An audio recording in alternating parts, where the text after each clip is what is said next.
नेब सखर कार्रवाई कई है। अवां खे ॿुधायूं पिया त करप्शन में मुलविस हिक जवाबदार खे नेब गिरफ़्तार करण जी दावा कई है। ख़बर अवां खे ॾियूं पिया नेब सखर कार्रवाई कंदे हिक शख़्स खे गिरफ़्तार कयो आहे। अवां खे ॿुधायूं पिया नेब सखर जी कार्रवाई जे हवाले सां खुराक खाते कंबर शहदाद कोट में करप्शन में मुलविस हिक जवाबदार खे गिरफ़्तार कयो वियो।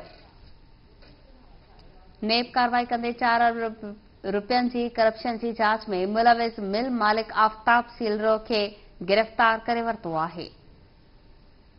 जवाबदार खे अदालत में पेश करे 9 ॾींहनि जो जिस्मानी रिमांड बि वरितो वेंदो।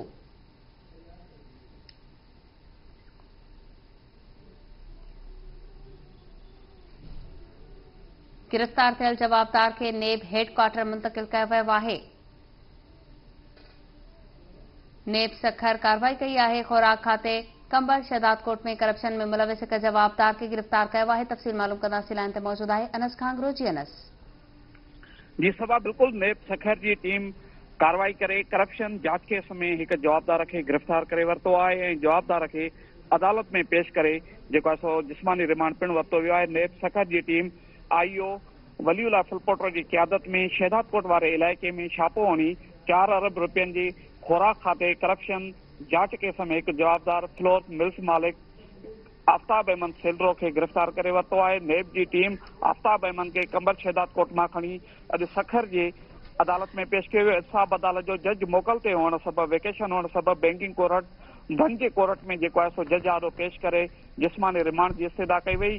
जांच ऑफिसर अदालत के बुधायो तो आफ्ताब अहमद सेलरो और बेन के मथा जो है सो खुराक खाते कंबर शहदाद कोर्ट में 4 अरब रुपयनि का वधिक जी जो है सो करप्शन है, कणक गुम करण, खुद बुद करण और बिया इल्जाम आहिनि। लिहाजा जो है सो रिमांड दिनों वही। अदालत 8 ॾींहनि जे रिमांड ते जो है सो खेस नेब के हवाले किया है। इन वक्त जवाबदार के बैंकिंग कोर्ट में नेब हेडक्वार्टर सखर मुंतकिल किया वियो आहे। जॾहिं त नेब पारां वधीक जांच करे जवाबदारनि जी गिरफ़्तारी लाइ छापाया पिया वञनि। जी अनस खांगरो अपडेट करण लाइ महिरबानी।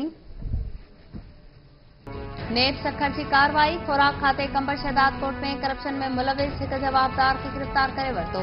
नेब कार्रवाई कंदे 4 अरब रुपयनि के करप्शन में मुलविस मिल मालिक आफ्ताब सीलरो के गिरफ़्तार करे वरितो।